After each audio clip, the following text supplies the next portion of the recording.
The rain had not stopped for 3 days, and Maren Holloway had stopped pretending it would. She walked along the rutted Northbridge Road with her shawl pulled tight across her shoulders, the basket of mending balanced against her hip, her boots heavy with mud that no amount of scraping at the stone steps would ever lift cleanly away. The hem of her gray wool dress was black with it. The wind came sideways off the moor, and the cold seeped into her bones, the way it always did in late October, as if winter had grown impatient and decided to come early just to test her. She did not mind the walk. She told herself she did not mind the walk. 3 miles to deliver mended linens to the vicarage, 3 miles back, a half-shilling in her pocket that would not stretch nearly far enough to cover what they owed the chandler. But it was a half-shilling, and her mother had taught her to be grateful for every coin that came honestly. Gratitude, her mother said, was a kind of armor. It kept the worst of the cold from reaching the heart. The road bent through a stand of beech trees, stripped half bare by the storm, their leaves plastered to the wet earth like spilled coins of copper and rust. Beyond the trees, the moor opened up gray and endless, with nothing on it but heather and wind and the distant gray shoulder of Pendle Hill rising against a sky the color of old iron. There was no one else on the road. There was rarely anyone on this road.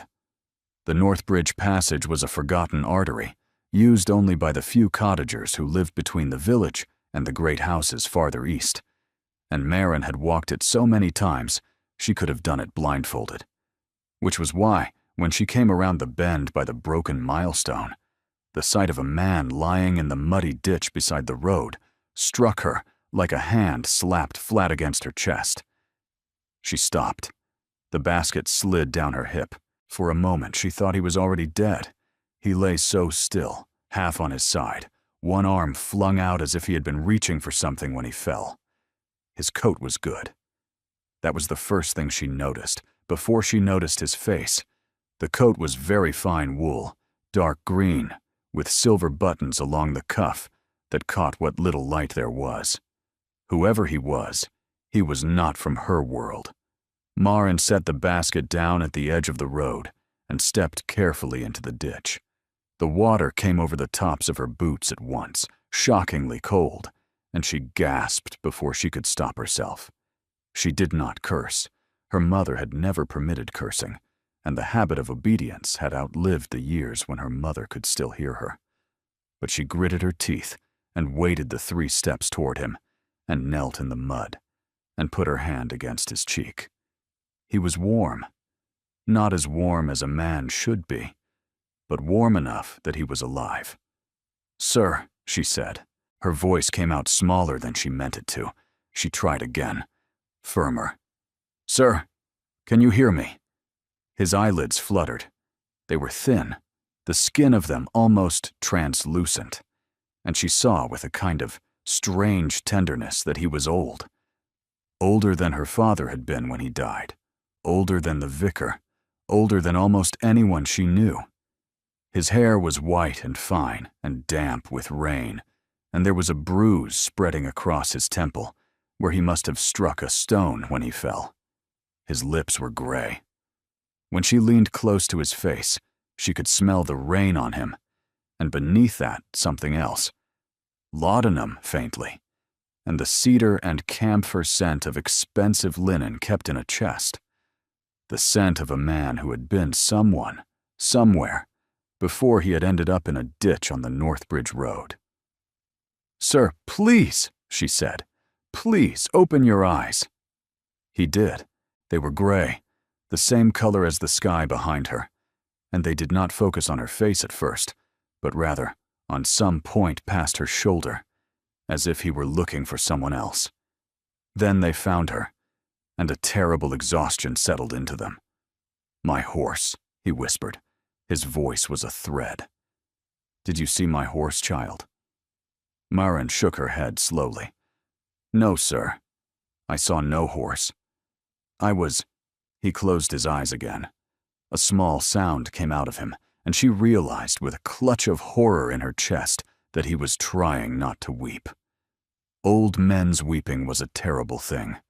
She had heard her own grandfather do it once, the night before he died, and she had never forgotten the sound. I was a fool. I was a stubborn old fool. They told me I should not ride out alone, and "Hush," she said. The word came out before she could think whether she had any right to say it to such a man. "Hush, sir, please. You are alive. That is what matters now.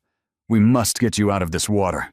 He opened his eyes again and looked at her properly for the first time, and she felt the strange weight of being seen by someone whose seeing meant something. There was a quality to his gaze, even drained as it was, that made her sit a little straighter in the freezing mud. "Where am I?" "On the Northbridge Road, sir, 2 miles from the village of Aldwick. I am Maiden Holloway. I was on my way home from delivering mending." Marin. He tried the name. The corners of his mouth lifted, only just, a ghost of what might once have been a smile. An old name. A good one. "My grandmother's, sir." "Marin," he said again, as if fixing it in his mind. Then his face contracted, and his hand came up shaking and gripped the front of her shawl with surprising strength. "There is a pain in my chest, child, a great pain. I do not think I can stand." "Then we will not stand," she said. She did not know where the calm in her voice came from. Her own heart was beating so hard she could feel it in her throat. "There is a stone wall just there, and a hawthorn growing over it. There will be some shelter. Lean on me." She put her arm beneath his shoulders. He was lighter than she had expected, frighteningly light, all bones beneath the fine wool coat. It took her a long minute and 3 attempts, and once he cried out softly when his ribs were jarred, and the sound of it nearly undid her. But she got him out of the ditch. She got him to the lee of the stone wall, where the hawthorn made a small, dripping canopy. She unwrapped her shawl and folded it and put it under his head. The cold reached for her at once through the thin wool of her dress, and she ignored it. "Sir," she said, kneeling beside him, "I must go for help. There is a farm half a mile back, the Brennick farm. They will have a cart. I will run. I will not be long." No, his gray eyes were very wide now, very awake. "No, child, you must not leave me." "Sir, you need—" "Listen to me." His hand found hers in the mud and gripped it. His fingers were cold and thin and trembling. "If you leave me, I will die here. I know it. I have lived long enough to know when a thing has come for me. I do not want to die alone in a ditch on a road I should not have ridden. Will you stay?" Marin stared at him. The rain was finding its way through the hawthorn now. A drop ran down her cheek, and she did not know whether it was rainwater or something else. "I will stay," she said. "Thank you, Maiden Holloway." She sat down properly in the mud beside him. She took his hand in both of hers, and she rubbed it slowly, the way her mother had used to rub her father's hands in the last winter of his life, when the cold went into the joints and he could not bear it. She was 20 years old, and she had never seen a man die, and she did not know if she was about to. "Tell me a thing," he said after a long while. His eyes were still closed. "Tell me anything. I should like to hear a voice that is not my own." So she told him. She told him about the mending in the basket, 3 shirts and a christening gown that the vicar's housekeeper had paid her to repair. She told him about her mother, who was at home with a cough that had not lifted since Michaelmas, and her younger brother Tobin, who was 13 and worked at the smithy after school. She told him that her father had been a schoolmaster in a village 40 miles south, and that he had died of fever when she was 16. She told him about the books her father had left behind, fewer than a dozen now, and how she read them in the evenings by the 1 candle they could afford. She did not know why she told him all this. She had never told anyone all this. But he lay very quiet and listened. and once he squeezed her hand to show that he was still with her, and she kept talking because his breathing was steadier when she did, and because the silence frightened her more than her own voice. "You have a kind soul, child," he whispered, after a long time. The light was going out of the sky. "You have a kind soul, and the world will try to grind it out of you, and you must not let it. Do you hear me? Do you promise?" "Sir, please don't." "Promise me. I promise." He nodded faintly. His eyes were closed again. She thought he was sleeping, and then she thought he was something worse. And then he spoke once more, very low, almost to himself. "My son will come. He always comes in the end. He's angry with me, but he will come. When he does, you must not be afraid of him. He's not what they say he is. He's only a man who has been hurt past mending." Tell him he did not finish. His head turned a little to the side, and his breathing slowed, and Marin held his hand and watched the last of the daylight bleed out of the western sky, and did not move, would not move, though her legs had long since gone numb beneath her. She did not hear the riders at first. The wind was loud in the hawthorn, and her ears were full of the small, terrible sound of the old man's breathing, and so she did not hear them until they were nearly upon her. The heavy drum of hooves on wet earth, the jingle of bridles, the harsh, clipped voice of a man giving orders. She raised her head. 4 horsemen had come around the bend of the road.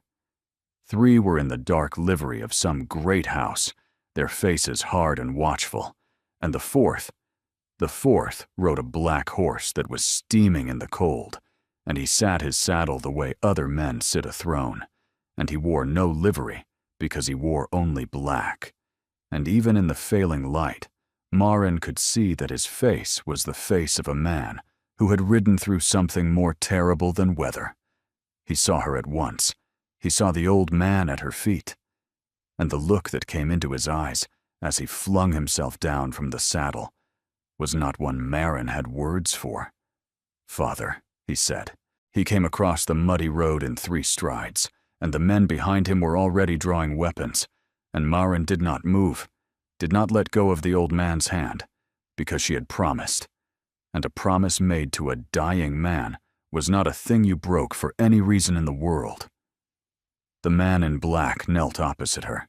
He did not look at her. He looked only at the old man's face, and his hand came up and touched his father's cheek, and Marin saw that the hand was shaking. "Father," he said again, lower. "Father, I am here." The old man's eyes opened. They found his son's face, and a strange light came into them. Not surprise, only recognition, only the long-expected meeting of an old debt. His lips moved. "Linnet," the old man whispered. The single word, the name of a small singing bird. He was not speaking to either of them. He was speaking to someone who was not there. Then his eyes shifted and found Marin's, and a small, clear smile touched his mouth. "She stayed," he said, to his son. "She stayed with me, Cassian. She did not run."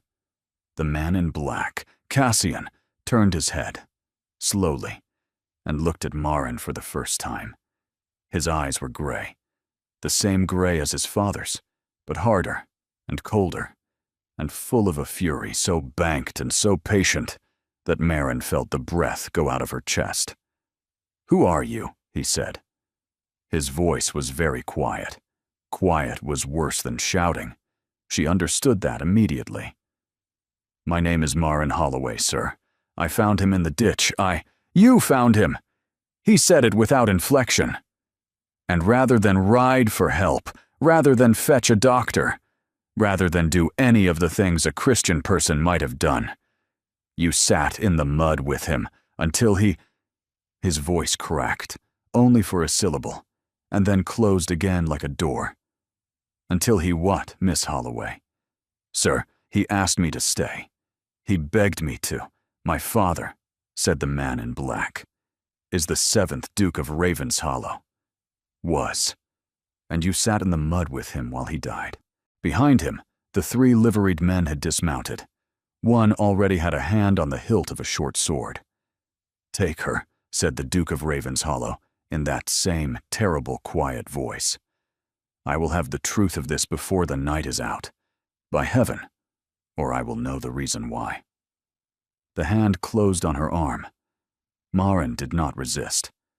But she did not let go of the old man's hand, not until they pried her fingers loose, one by one.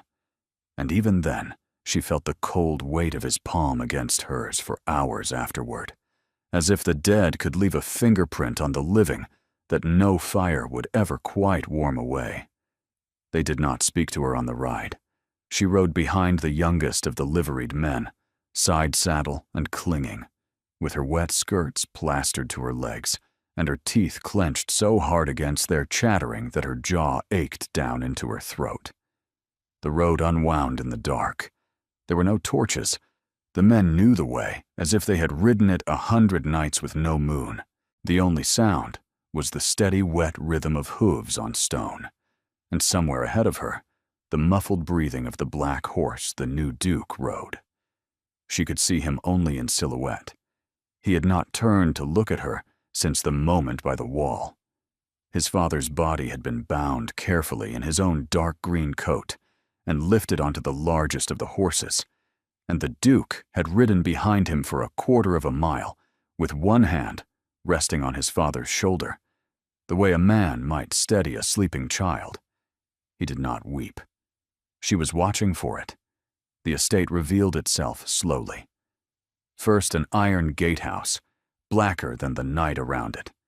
Then a long avenue of yew trees so old and so close grown that the lantern light seemed to move through a tunnel.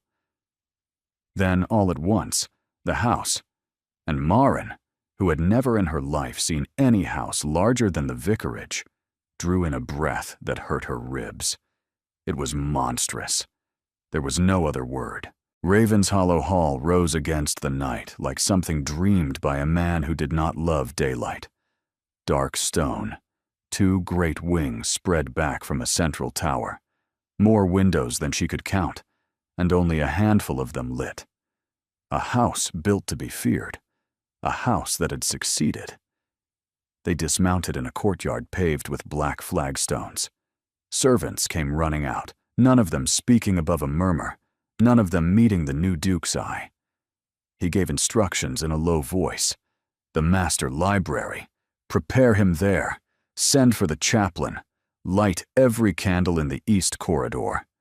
And the household moved around him the way a tide moves around a stone. A heavy hand closed on Maren's elbow.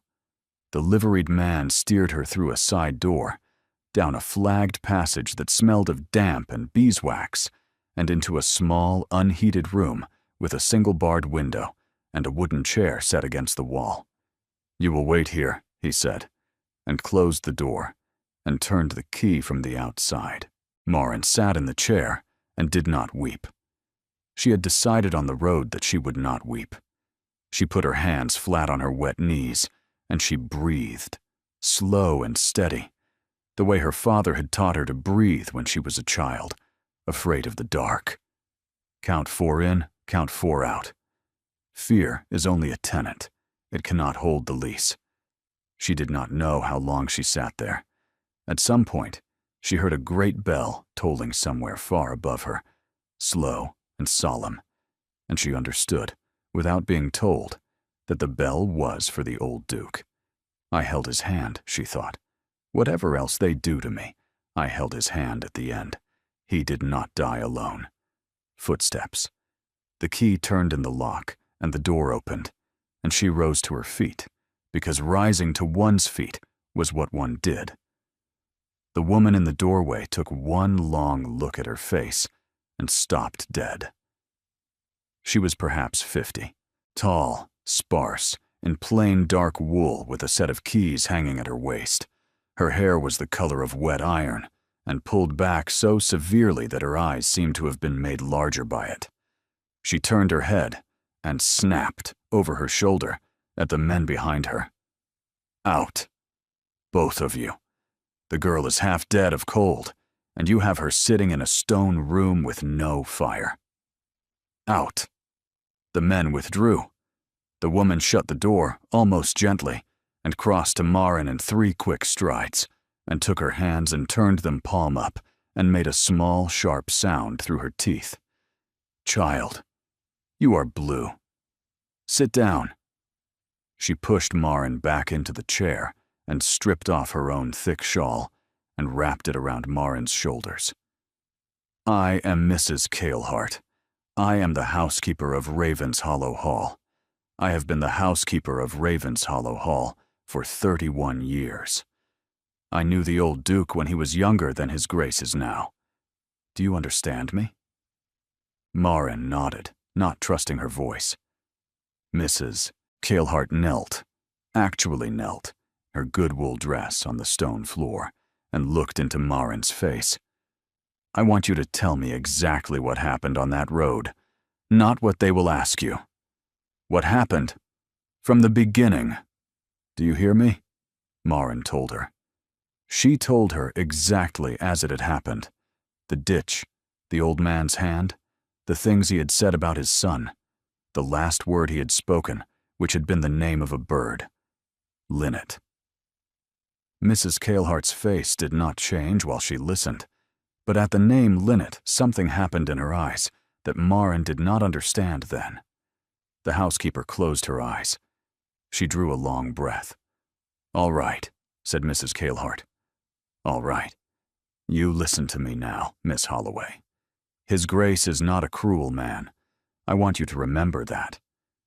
But he has just lost his father, and he is the 8th. God keep us, Duke of Raven's Hollow now. And there is a thing they say about the dukes of this house, and you must understand it before he calls you in." "What do they say?" Marin whispered. "That a Raven's Hollow has never forgiven anyone for anything. Not in 300 years. And the man who is now master of this house. Child, do you know whose father you sat with in the mud tonight? They call him the Iron Duke. They call him the Cold Hand of the North. There are men in London who will not say his name aloud after dark. And his father..." Her voice broke, only for an instant. His father was the only living soul who could make him laugh. The only one. And his father is dead. And you were the last person to see him living. And God help you, child. You must tell him exactly what you have told me. And you must not flinch. And you must not lie. He will know. A bell rang somewhere in the house. Mrs. Kalehart rose to her feet, and her face closed up like a shutter. "He's ready for you. Come." The 2 liveried men were waiting. Marin walked out between them into the corridor, where the candles had been lit along the entire length, and the long, polished floor stretched away into shadow toward a single tall door at the far end. "God help you, girl," one of the footmen muttered, very low as they walked. "Do you know whose father you have touched?" She did. Now, at last, she did. The library of Raven's Hollow Hall was the largest room Marin had ever stood in. It rose 2 stories to a dark, coffered ceiling. Books lined every wall to the height of a man, and twice again, climbing up into shadow on iron galleries reached by spiral stairs. A fire as big as a doorway burned in a black marble hearth at one end. And in the center of the room, between her and the fire, the Duke of Raven's Hollow was waiting. He had changed his clothes. He no longer wore the riding coat, but a plain black coat of fine cloth, no ornament. His hair, which had been wet and wild on the road, was now combed back severely from his forehead. The fire was behind him. She could not see his face well. That, she understood, was deliberate. She did not bow. She did not curtsy. She did not know how. She stood with her hands clasped in front of her, the way her mother stood at the front of the chapel, and she waited. Miss Holloway. His voice was lower than it had been on the road. The fury was banked now, but the cold was worse. "Yes, Your Grace." "Sit," There was a chair before her. She lowered herself into it slowly. "Look at me," he said. She looked. He had stepped a little to the side of the fire, and now she could see his face, and she understood, with a small cold shock, that he was younger than she had thought. Not above 35. The hardness of him had aged him in her mind. His features were severe, but not unhandsome. A long, straight nose, a mouth pressed into a line, a jaw that suggested a great deal of clenching. The gray eyes were still his father's, only honed. There were dark hollows beneath them that suggested he had not slept properly in a long time, and a single thin scar ran from the edge of his left eyebrow up into his hair, white against the dark. "Tell me what my father said to you." She told him. She told him of the horse the old Duke had been searching for, of the pain in his chest, of how he had begged her not to leave him. She told him of the things she had spoken aloud to fill the silence: her brother, her mother's cough, the book she still owned. She told him of the promise the old Duke had made her swear, and she told him, last, the words that had made Mrs. Calehart's eyes fill. "He always comes, in the end. He's angry with me, but he will come." She watched his face the entire time she spoke. He did not look away. He did not move. But once, when she said, "He is not what they say he is," his jaw tightened so hard she heard the small click of his teeth. When she finished, the silence ran on for a long time. And the last thing, the last word, "Linnet, your grace." He did not move. He did not blink. "Get out," he said. She stood. "Not you, Miss Holloway. The walls. Out." A ripple ran along the room. From behind a screen at the far end of the library, a footman she had not known was there, stepped out, bowed, and withdrew. Another came down silently from the iron gallery above. A third unfolded himself from a chair in a deep alcove. She had been performing, this whole time, before an audience of 3. They went out one by one through a door she had not noticed, and the heavy door closed, and she was alone with the 8th Duke of Ravenshollow. He turned away from her. He set both hands on the marble mantel and leaned on them, his back to her, and she saw, only did not hear, his shoulders rise and fall once, very deeply. "My father," said the Duke very quietly into the fire, "had a sister. Her name was Linnet. She drowned when she was 9 years old, and he was 11, and he was meant to have been watching her. He has not spoken her name aloud in 52 years. He was speaking it to her. Do you understand? At the end. He thought he was going to her. Yes, Your Grace. You held his hand. Yes. For how long? 3 hours, Your Grace, perhaps. Until you came. The fire cracked. A log shifted and threw up a brief storm of sparks that lit the underside of his jaw. And she saw clearly now, for one instant, that his face was wet. He had turned his back so that she would not see, but the firelight had betrayed him. Maren looked at her hands. She gave him the small mercy of pretending she had not seen. When he spoke again, his voice was perfectly steady. "My father rode out this morning after a quarrel with me. He wished to go to a bailiff who was dying, an old man named Calder, who served him faithfully for 40 years. I told him he was not strong enough. I told him the weather was foul. He went anyway. He has been." He stopped. He was always more stubborn than I am. He ordered the grooms not to follow him. They obeyed him because he was their duke. I rode out the moment I learned. I rode for 6 hours. And I came around the bend of the Northbridge Road, Miss Holloway, and I saw a girl in a gray dress kneeling in the mud beside my father's body. And he stopped. He pressed the heels of his hands against the marble. "I thought you had robbed him," he said quietly. "I thought you were a thief. I had ridden through 6 hours of rain believing he was alive, and I came around that bend, And I saw you, and I thought, God forgive me, I thought you had taken from him what little he had left to take. I was wrong. Mrs. Kalehart has told me what you told her. I have just listened to you say it again, and I have watched your face while you said it, and I know that you were not lying, because no one has ever lied to me about my father, and looked the way you looked when you spoke of him. He liked you. He told me so. With his last breath, he told me so. I will not forget that, Miss Holloway. She nodded. It was the only thing she could do. He turned, finally. Whatever was on his face, he had got it back under his control. I find myself with a debt I cannot pay. I cannot give my father back another hour of life.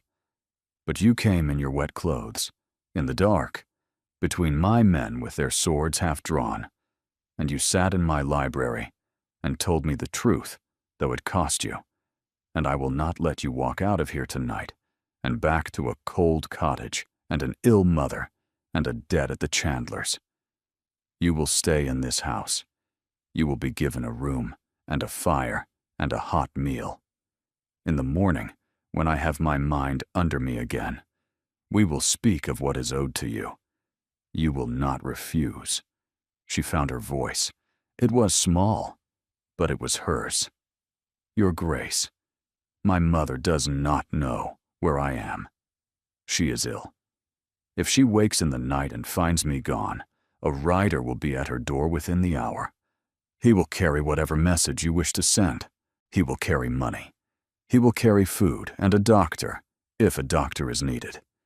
And he will tell her that her daughter has been the guest of this house for one night out of grief and gratitude. Will you write to her now? Yes, Your Grace. He nodded once, the smallest motion, and rang the bell pull. Mrs. Kalehart had been waiting. Instructions were given in a low, fast voice.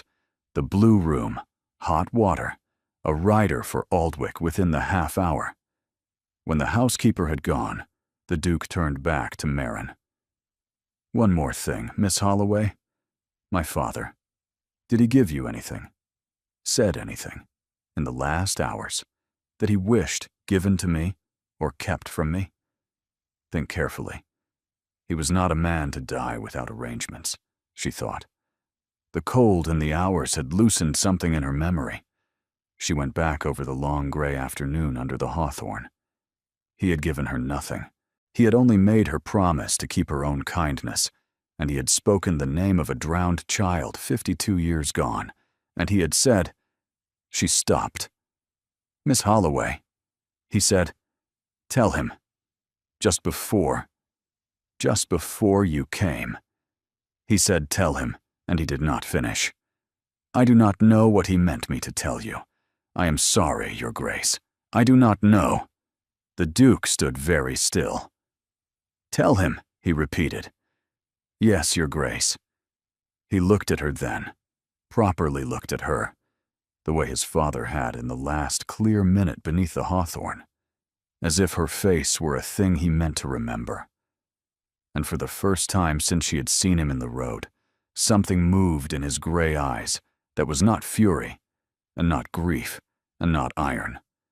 It was something smaller and more dangerous than any of those things. It was attention. Go to bed, Miss Holloway. Mrs. Kalehart will take you. We will speak in the morning. She walked to the door. Her hand was on the latch when his voice came again, lower, almost as if speaking to himself. He has not been wrong about a person in 40 years. She did not turn. She opened the door and went out into the candlelit corridor, where Mrs. Kalehart stood waiting, and she did not look back at the man by the fire, but she felt his eyes on her until the door closed between them, and she felt them, faintly, for a long time after. The blue room was not blue. The walls were a soft, pale gray-green, and the bed was hung with curtains of heavy cream wool. A fire had already been lit. A copper bath had been brought in and was being filled by 2 silent maids. A nightgown of fine white linen lay folded across the bed, and there was a tray on the small round table with a domed silver lid, and Maren caught the smell of broth and bread, and her stomach contracted so sharply she had to put one hand against the doorframe. "In, child," said Mrs. Cailhart behind her. "Don't stand staring. Mary, Beth, go on now. I will see to her myself." The maids curtsied and went out. Mrs. Cailhart shut the door and turned the key. "Why am I locked in?" "You are not locked in. I am locked in with you. There is a difference. The household is in confusion tonight, and I will not have a maid wander into this corridor and see things she will speak of in the kitchens by morning. Out of those clothes." Maren went behind the screen. Her fingers shook on the laces of her bodice.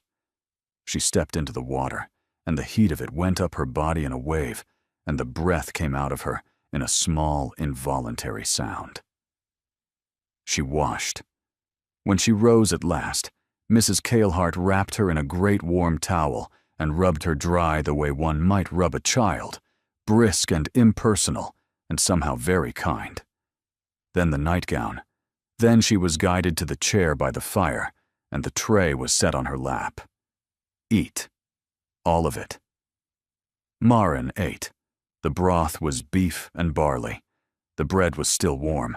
There was a small dish of stewed pears, and a glass of something dark and sweet that Mrs. Cailhart said was elderberry cordial.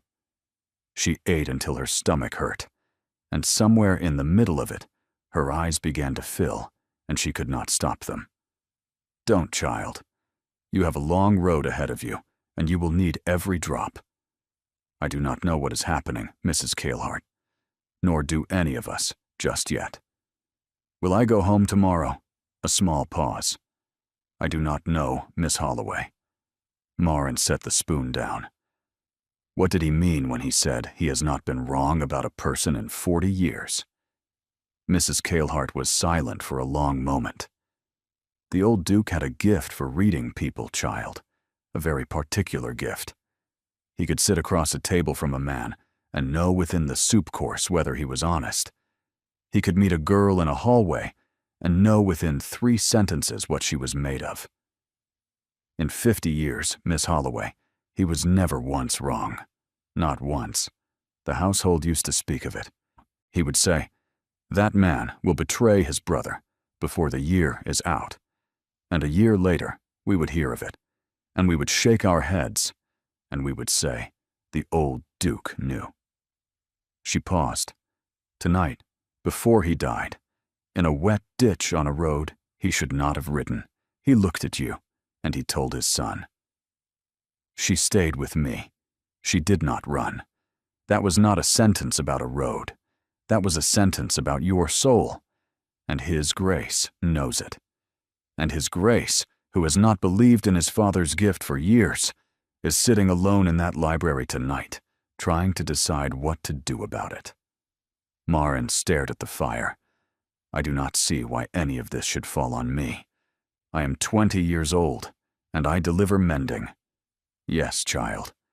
And I am 61, and I run a house of 50 servants. And tonight, I have laid out a body for the 2nd time in this family in 9 years, and I don't see either. We are required only to do the next right thing. Eat your pears. Maren ate. After a while, there was a tapping at the door, and Mrs. Cailhart returned with a folded paper. From His grace. He has written to your mother. He thought you might wish to see what he has said before the writer goes. Maren unfolded the paper. The handwriting was black and decisive. Madam, your daughter is safe. She is the guest of Ravenshollow Hall tonight by my request, and shall be returned to you tomorrow. She has shown my late father, in the last hours of his life, a kindness for which this house owes her a debt that cannot be measured. Please accept the enclosed as the first small acknowledgement of it. A doctor will attend you within the hour. You are not to refuse him. Your servant, Ravenshollow. Maren read it twice. Send it, please. Mrs. Cailhart took the letter and a small, heavy purse from a fold of her apron and went out. The lock turned again. Marin sat very still in the firelight, and she thought of her mother lying in the cold cottage, and of a stranger's rider arriving in the dark with a doctor and a purse, and she put her hands over her face, and she did weep. Then, properly weep. When Mrs. Cailhart returned, Marin was already in the great soft bed under the cream wool curtains. "His Grace has asked," said the housekeeper from the door, "if you would walk in the long gallery with him after breakfast tomorrow. He will not press if you are not equal to it." Marin did not answer at once. She lay in the dark, and at last she said, "Tell him I will walk." "Yes, Miss Holloway." The door closed. The key turned. The house held its breath above her, around her, beneath her. 600 years of stone, and a body laid out somewhere in another wing, and a man alone in a library, and a girl in a borrowed bed who had walked out of her own life that morning to deliver 3 shirts and a christening gown, and had not, it seemed, walked back into it yet. She woke before the house did. The light at the window was still gray, the fire down to its last red eye. She lay very still and watched the curtain move in some draught she could not feel. A maid had laid out a dress on the chair by the fire. Dark gray wool, very plain, very well made, with a soft white linen collar and small bone buttons, a pair of stockings, a pair of slippers, a clean shift, a single dark ribbon for her hair. There was a folded note pinned to the sleeve, in a different hand from the Duke's. "Miss Holloway, this was Mary Cailhart's, who served here as a young woman 30 years ago and was of your size. It is plain, but clean and warm. Wear it without shame. It has not been worn since she married, and she would be glad of it." A.C. Mrs. Cailhart's daughter, Marin, understood. She held the note for a long minute. She dressed slowly. The wool was finer than anything she had owned. She brushed her hair out by the fire and tied it back with the ribbon, and looked at herself for a moment in the small, dim glass above the mantel, and did not entirely recognize the woman who looked back. She turned away quickly, a scratch at the door. A young maid who curtsied and would not meet her eye, and said in a small, frightened voice that breakfast was laid in the small east room. The corridor she had walked in candlelight last night was hung with portraits, and she did not look at any of them. The girl led her down 2 flights of carpeted stairs, along a passage hung with dark green paper and lit by tall windows that showed a wet gray lawn outside, and at last to a door which she opened and then withdrew, curtsying again. Marin stepped inside. It was a small room, a breakfast table set for 2 by a window that looked out on a walled garden. The Duke was already there, standing at the window, with his hands clasped behind his back. He did not turn. "Sit, Miss Holloway." She sat. There was tea already poured at her place. "Did you sleep?" "Yes, Your Grace. Thank you." "I did not." He turned. The light from the window caught his face, and she saw what last night's fire had hidden. The dark hollows beneath his eyes had deepened, and his hair, severely combed last night, had a single disordered strand at his temple, where his hand had passed through it once too often. "Eat," he said. "I will not pretend to make conversation. I am poor company this morning." She ate. He watched the garden. After a long while, he came to the table and sat opposite her, but he did not eat. He poured himself a cup of tea, drank none of it, and turned the cup slowly in its saucer. "My father will be buried on Friday, in the family chapel here.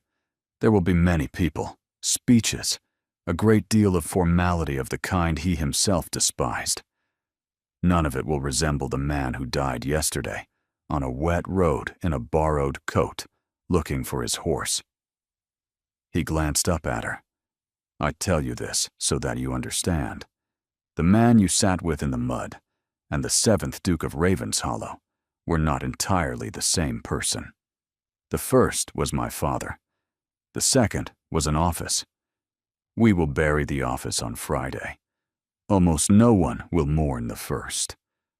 You will, Your Grace. He looked at her. He did not answer. Walk with me. I cannot bear another minute of this room. The long gallery ran the entire length of the south wing. A polished oak floor. Tall windows along one side that flooded the space with gray northern light. And along the other side, a procession of portraits stretching back 300 or 400 years. They walked slowly. The space between them was perhaps 2 feet, and it felt every step like a thing being measured. Tell me something. When my father said to you the world will try to grind it out of you, and you mustn't let it, what did you understand him to mean? Marin considered. That I am poor, Your Grace, and a woman, and that the world is not generally kind to either of those things. He saw my hands, I think. He saw the basket. He guessed the rest. He was warning me that I would be tempted, in time, to become harder than I am, in order to survive, and he was asking me not to. And shall you obey him? I shall try. Why? She stopped walking. He stopped a step later and turned. Because he asked me, Your Grace. Because he was dying, and he asked me, and a thing asked of a person at that hour is a thing I do not know how to refuse. I am not certain I can keep the promise. I expect the world will indeed try, and I expect it may succeed. But I shall try. That is the whole of my answer. He looked at her for a long moment. It is the answer I was looking for. Walk on, Miss Holloway. They walked. He stopped eventually before one of the portraits, a man in dark green, perhaps 50, with gray eyes and a mouth that was almost on the point of smiling. My father. Painted 7 years ago. It was and was not the man she had held in the rain. He looks well, Your Grace. He was well then. He was never quite well after my mother died. That was 4 years ago. The fall took the rest. He never fully recovered from the fall. The fall, Your Grace? In the spring, from a horse. He was 68 years old, and I had told him 100 times that he was past riding the high country. He broke 3 ribs and his collarbone, and something in his hip that the doctors could never quite name. Yesterday, he rode out for the first time in 5 months to see Calder, who has been his bailiff for 40 years and is now dying. My father insisted no one else should be the last face he saw. I tried to forbid him. He laughed and went anyway. He stopped. Marin looked at the portrait. She thought of the laudanum smell that had been on the old man's breath. Your Grace, may I ask you something? Yes. Why am I here this morning? Why are you walking me through your gallery? I am a girl from a cottage who delivered 3 shirts to the vicarage yesterday. I do not understand. He turned from the portrait and looked at her. The gray eyes were tired, but they were clear. Neither do I, Miss Holloway. I have not yet decided. My father told me at the end that you stayed, and I find that I want to know why. Not the reason you have already given Mrs. Keelhart and myself, which was the truth. I want to know the older reason, the reason underneath. I have lived among great families all my life. I have been to courts and assemblies full of women who would have walked past my father in his ditch and pretended not to see. I want to know what makes a person not do that. I want to know it because my father is dead, and I will never ask him another question in this world. And you are the last person who spoke to him. He stopped. He had said more than he had intended to say. I am sorry, Your Grace. I do not have another hour of him to give you. I have what I have already told you. There is one thing more, perhaps, but I do not know if it is what you wish to hear.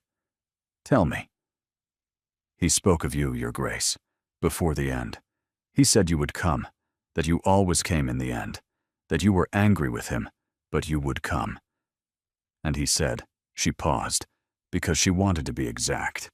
He said that you were not what they say you are. Those were his words. He is not what they say he is. He is only a man who has been hurt, past mending. And then he said, tell him. And he could not finish. I have been thinking all night about what he meant me to tell you. I think, tell him was the whole of it. I think he wanted me to tell you that he had said that of you, out loud, to another person. That was the message. He had gone very still. Miss Holloway, he said, very low. You have done me a kindness this morning that I do not think you understand. Your Grace, walk back with me. We have been here long enough. They walked back. At the door, he stopped and turned, and she saw that he had got his face under his control once more, the iron of him drawn close. You will go home this afternoon. I shall send you in a carriage with Mrs. Kalehart, who will see your mother and arrange for proper care. There will be a sum of money. You will not refuse it. After my father is buried, in perhaps a fortnight, I will send for you again. There is a matter I would like to discuss with you that I am not yet able to speak of. I ask only that you not refuse to come when I send. Will you give me that? Yes, Your Grace. I will come when you send. Thank you.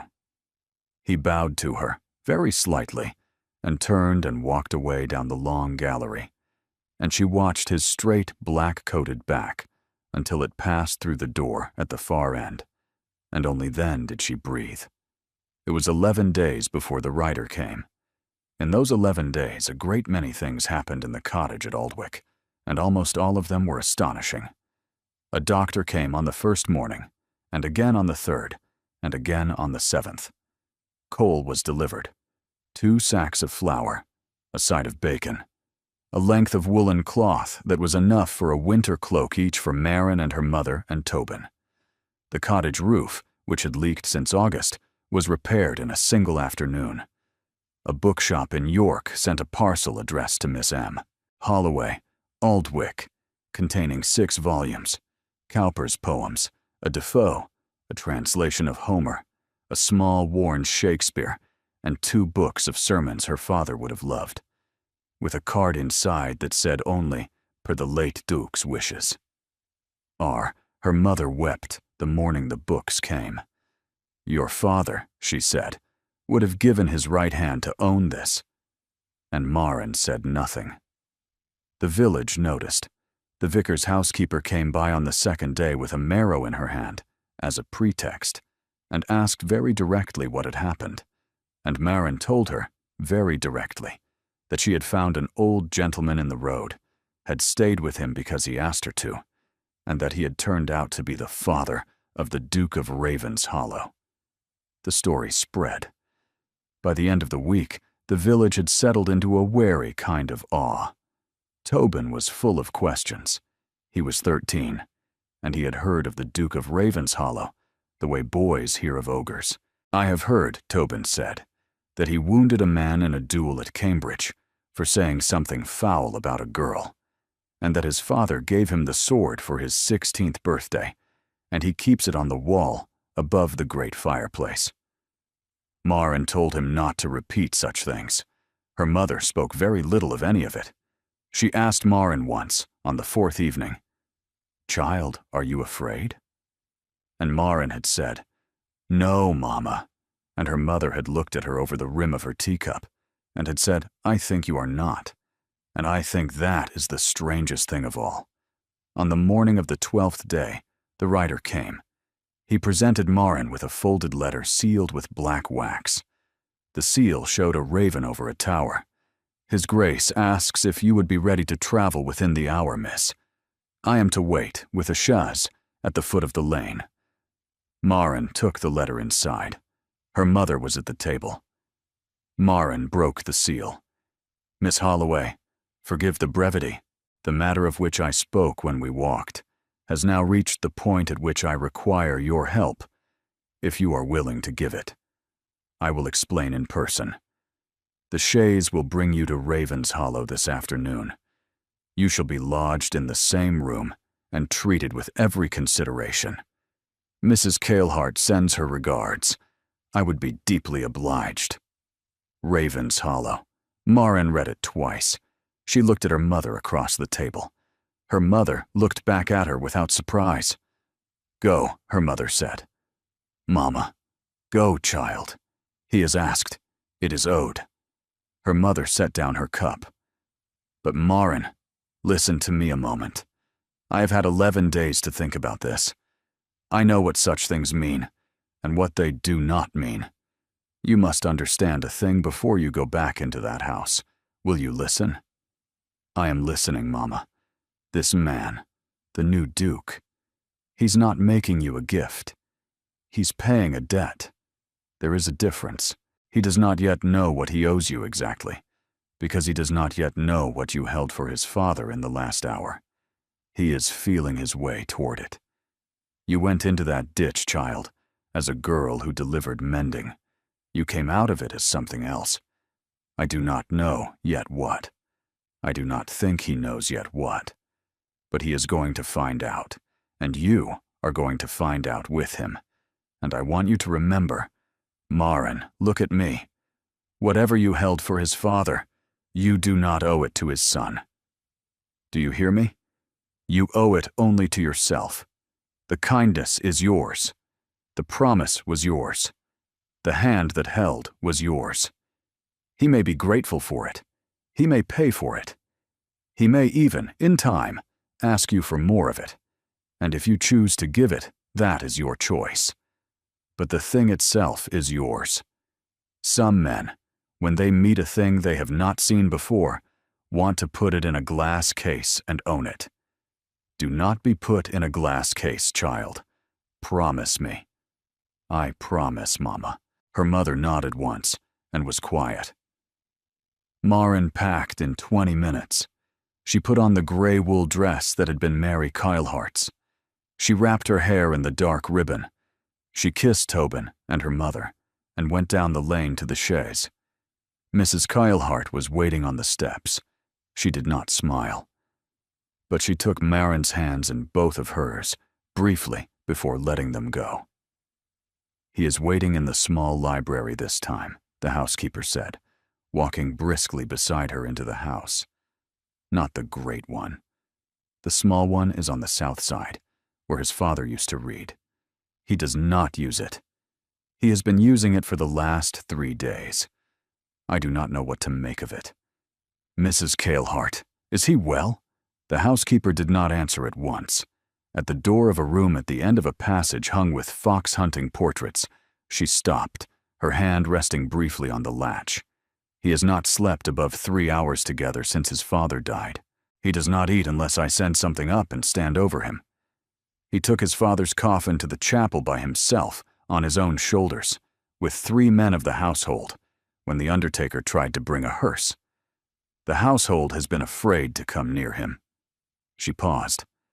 Yesterday, after the funeral, he sat at his father's desk for 6 hours, and at the end of those 6 hours, he rang for me and said, "Send for the girl." That is all. Send for the girl. And I came down those stairs, child, and I sent the rider with the letter, and I knew, the moment I sent it, that something is beginning here. I do not know what. But I would have you know it before you go in. Are you ready? Yes. Then in you go. She opened the door. The small library was a warm room, paneled in dark wood, lined with books on 3 sides, and with a fire burning in a small grate. The fourth wall held a single great window onto a kitchen garden gone half to seed. There were 2 deep armchairs by the fire and a small writing desk under the window. And at the desk, the Duke of Ravenshollow was sitting, his head bent over a paper, his coat off and laid over the back of the chair, his white linen shirt open at the throat. She had never seen him without his coat. It made him a different man, smaller, more tired, more mortal. He looked up when she came in. He set the pen down carefully. He stood. and Marin saw that he was thinner than he had been 11 days ago. "Miss Holloway, thank you for coming." "Your Grace." Mrs. Kalehart withdrew. The door closed. They were alone. "I shall come to the point. After you left this house 11 days ago, I went into my father's rooms. I had not been able to enter them before. On the night you left, I went in, and I sat at his desk, and I went through his papers." He paused. "There was an envelope, Miss Holloway. Sealed. Addressed in my father's hand. Lying on top of the blotter where it could not be missed. The instruction on it was very clear. To be opened by my son in the event of my death. And inside it, he stopped. He looked up at her. Inside it was a letter that named you, by name. Marin Holloway, of Oldwick. It was dated the morning of his death. He had written it before he rode out. He had written it as though he knew, somehow, what was coming. He had written you into a letter on the last morning of his life, before he had ever met you. Do you understand what I am saying to you?" Marin stared at him. "No, Your Grace." "I do not." He crossed the room and took the envelope from a small drawer in the writing desk and brought it to her and held it out. And she took it because she did not know what else to do. The seal had been broken. "I have read it once. I shall not read it again until you have. It is yours. He left it for me to give you, in the event he was not able to give it himself.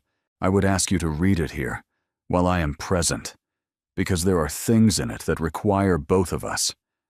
After that, I would ask you a question. You may take whatever time you need. I shall stand by the window. I shall not watch your face." He walked to the window and stood with his back to her. Marin looked down at the envelope in her lap. Her hands were shaking. She thought of her mother's voice across the kitchen table that morning. "Do not be put in a glass case, child." She drew a long breath. She did not feel like a girl in a glass case. She felt like a girl in a small, warm room with a fire and a duke at the window and the last words of a dead man in her lap. And she felt, beneath all of it, a strange, clear certainty that whatever was in this envelope, she had been meant to read it. The old duke had not been wrong about a person in 40 years. She unfolded the letter.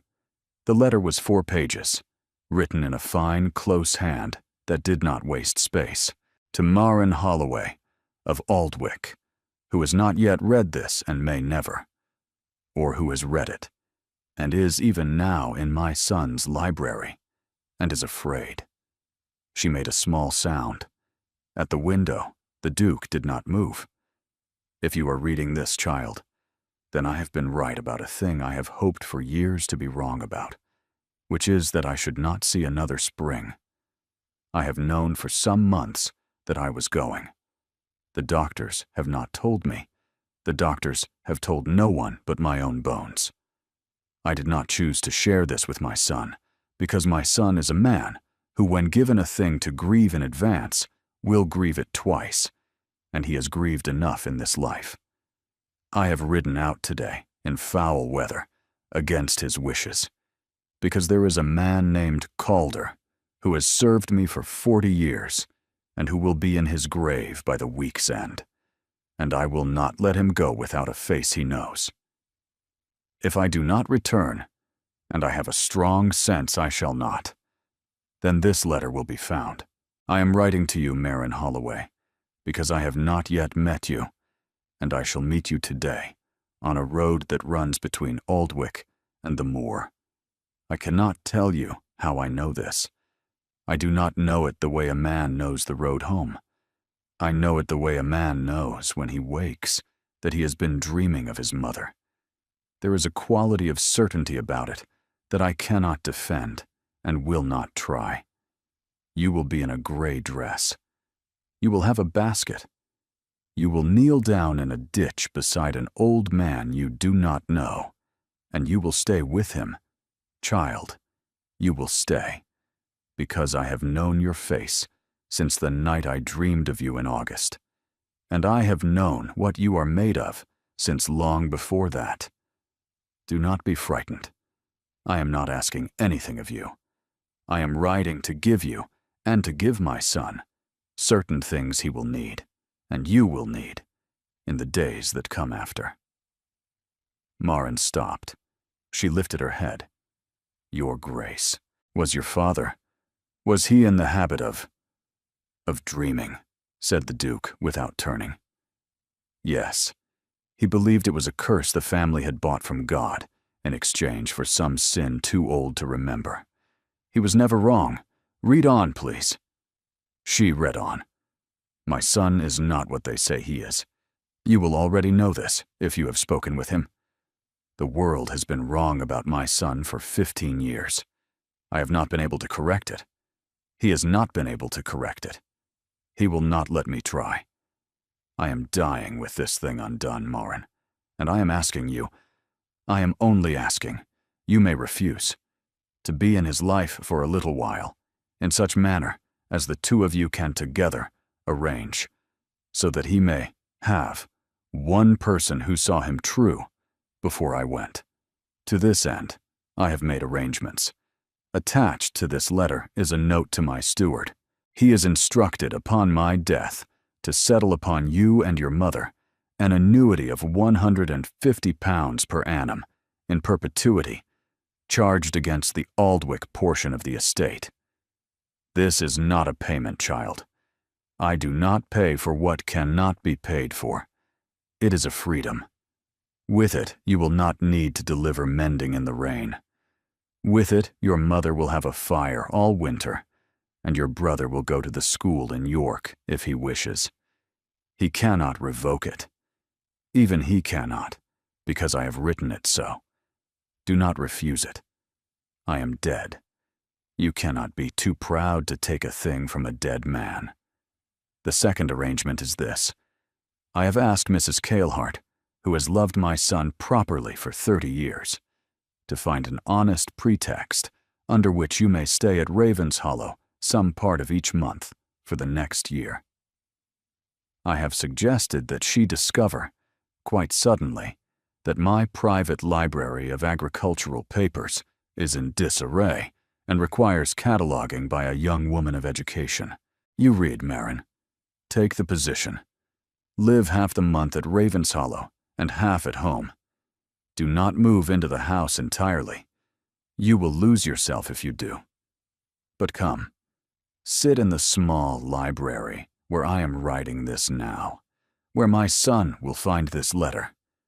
Do not love him, Marin, until you are sure. He is not a project. He is not a wounded animal to be saved. You are too good to be wasted on a man who is not equal to you. But sit with him. Read. Talk. Disagree with him. He is starved of disagreement. Be exactly the girl you are. I am tired, child. The hand grows uncertain. I shall finish. One last thing. To my son. Cassian, I have spent my life trying to teach you that you are loved, and you have spent your life refusing to believe it. I am sorry. I am sorry I did not do it better. I am sorry I have left you alone in a house where the walls have been calling you the Iron Duke for so long that you have come to think it is your name. It is not your name. Your name is Cassian Allard, and you are my son, and your mother loved you to the bottom of her heart, and I love you more than I have ever known how to say aloud. I have given Marin Holloway this letter because I trust her to carry the saying of it for me. Listen to her, my dear boy. She does not lie. She cannot lie. Do not frighten her away. Do not pay her too much. Do not try to make her into a lady. She is already a lady, in the only way that finally matters, and the rest is scaffolding. Let her sit in the small library and catalog my papers, and pour her tea, and do not be the man you think you are obliged to be when you are alone with her. Be the boy who used to ride beside me on the moor and ask why the curlews cry. He's still in there, Cassian. I have heard him in the silences all these years. Let him out a little. I love you, my son. I am going now to find Lynette and your mother. They will both scold me for being late. Your father, Ravenshollow, the seventh of that name, who in the end was only Henry, and was glad of it. Marin laid the letter down upon her lap. She did not weep. A strange, clear stillness came over her, of the kind that comes after a long fever has broken. Your Grace. He turned. She found that she could look at him. The letter had given her a kind of permission. His face was wet again, and this time he had not even tried to hide it. He knew, said Marin. Yes, he knew, and he wrote. And he wrote out anyway. Yes. Why? The Duke moved away from the window. He came and sat in the armchair opposite hers, slowly, like a man whose joints hurt. Because he was a Ravenshollow. Because Calder had served him for 40 years. Because there was a thing he had promised, and he kept his promises. Because, I think also because he had decided that he wanted his death to be of use to me. He has arranged the whole of it, Miss Holloway. He has arranged you. He has arranged Mrs. Calehart. He has arranged the cataloging. He has— a small sound escaped him, almost a laugh. He has arranged my entire next year, from a ditch on the Northbridge Road, with a letter written before breakfast. He was the most stubborn man in England. He has died as he lived. Of course he knew. Your Grace, Cassian, he said, if you can. Not in front of others. In front of others, I am Ravenshollow, and shall be for the rest of my life. But here, in this room, today, after that letter, call me by my name, please. Once, so that I have heard it spoken in this house by someone other than the dead. She looked at him. Cassian, she said. He closed his eyes. Only for a moment. Thank you. Marin. She set the letter aside. He has asked me to catalog his papers. Half a month here, half a month at home. I have read what he wrote. I should like to ask you, Your Grace, what you wish. I have told you to call me Cassian. What you wish. The wish in the letter was his. I am not bound by it, and you are not bound by it. And I should like to know your wish, in your own words, before either of us makes a thing of his. He looked at her for a long moment. My wish is that you take the position. My wish is that you sit in this room and sort his papers, and that I sit in here with you sometimes when I have an hour, and that you tell me, by degrees, the things he said to you on the road.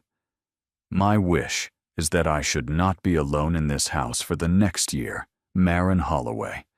That is my wish. I have not had that wish granted in any house I have lived in for a long time. But you have asked, and I am answering. She nodded. Then I shall take the position, on the terms your father has set. Half a month here, half at home. I shall not be a fixture in this house. I shall come, and I shall work, and I shall sit with you when you have an hour, and I shall go home when the half-month is up. We shall see, Cassian, what becomes of it. He bowed his head. Thank you. Marin. The fire cracked in the grate. Outside the window, somewhere, a single bell began to toll the hour, and the sound of it filled the small library and slowly faded. And they sat across from one another by the fire, and neither of them spoke for a long while, and neither of them needed to. But that night, walking back to the blue room behind a maid with a candle, Marin passed a corridor she had not passed before, and from the far end of it, she heard, quite clearly, the voice of a woman, high, light, beautifully modulated, on saying, "Of course Cassian will see me. Cassian always sees me. I shall wait." And though Marin could not see the speaker, she felt the cold prickle of warning along her arms, and she walked on, faster, and did not look back. The woman's name, she learned the next morning at breakfast, was Lady Sabra Vane. It was Mrs. Calehart who told her, sitting opposite her in the small east room with her hands folded primly on the table. "She has been here since last night, Miss Holloway. She rode in unannounced after dark. His Grace did not summon her. He rarely does. And yet she comes. She has been coming for 3 years. Her father is the Earl of Marwyn, whose lands border ours to the south. She has decided, and I use the word decided on purpose, child, that she will be the next Duchess of Ravens Hollow. She is very beautiful, Miss Holloway. She is very clever. She has the manners of an angel and the patience of a hunting cat. I am telling you this now because you will meet her this morning. She has heard of you. She has heard of the cataloging arrangement. She has asked, very sweetly, if she might be presented to the dear creature who was such a comfort to His Grace's father at the end. Those are her words." "I see. Do you? I think so, Mrs. Kalehart. Then I shall not insult you with further explanation, only, she will be entirely charming.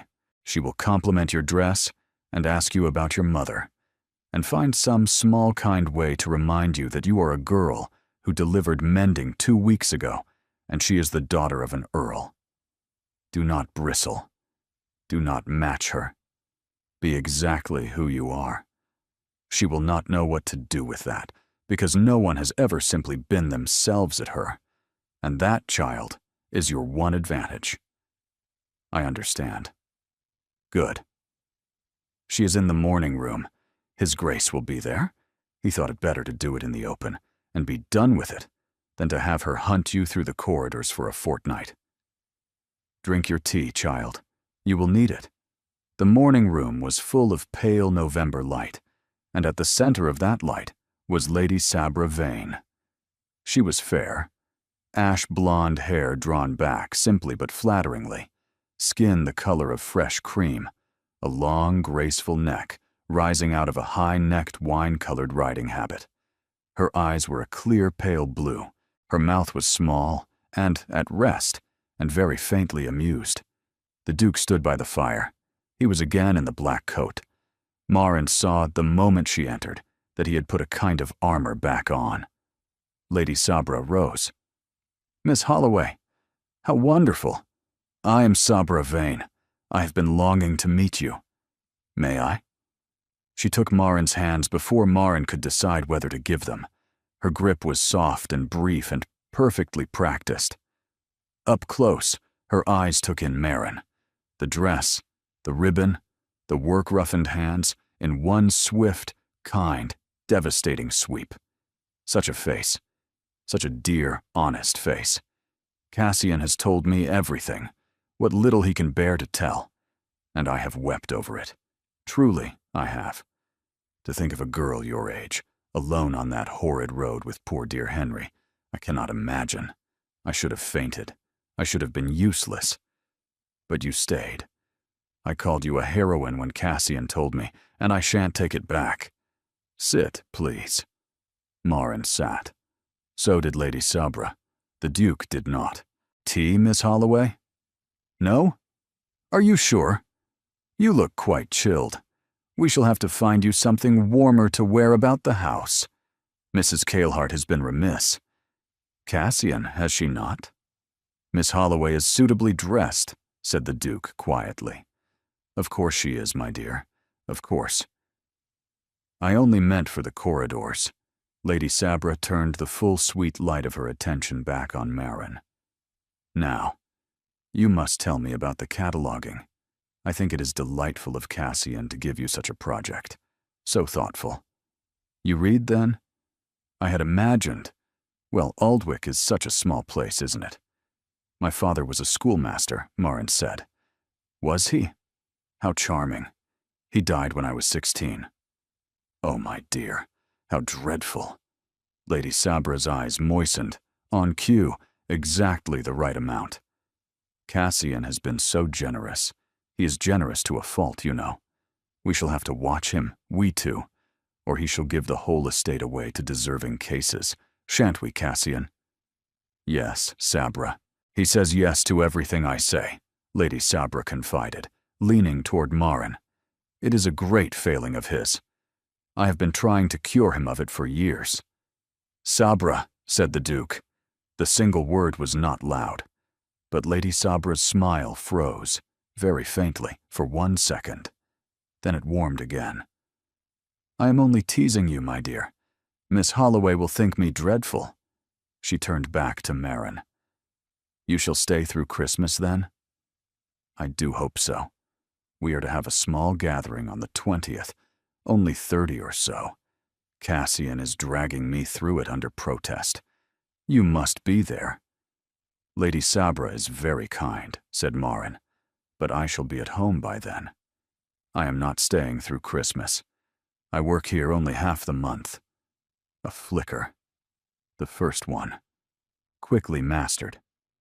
Half the month. How interesting an arrangement. Whose idea was that, I wonder? "Mine," said Marin. Lady Sabra's pale eyes rested on her for 1 second longer than was comfortable. Then she laughed, a small, clear silver laugh, and tapped Marin lightly on the wrist. "How sensible you are." Cassian, is she not the most sensible creature? Miss Holloway is to be respected for her arrangements, Sabra, not admired for them. They are her own. Lady Sabra blinked, only once. "Of course, my dear. Of course they are." The conversation moved on to lighter things, the weather, a horse Lady Sabra had recently bought, and Marin sat through the rest of it with her hands folded and her face composed. Twice she felt the Duke's eyes on her and did not lift her own to meet them. After perhaps 20 minutes, Lady Sabra rose, kissed the Duke on the cheek with the easy familiarity of a woman who had done it often, pressed Marin's hand once more, and swept from the room in a faint scent of violets. The door closed. The Duke and Marin did not speak for some time. At last he said, without turning, "I am sorry." "For what, Your Grace?" "For that. For what she said. For what she meant. For having permitted it under my roof. For having permitted her under my roof for as long as I have. I have been negligent in that matter for 3 years, because it was easier than refusing her plainly.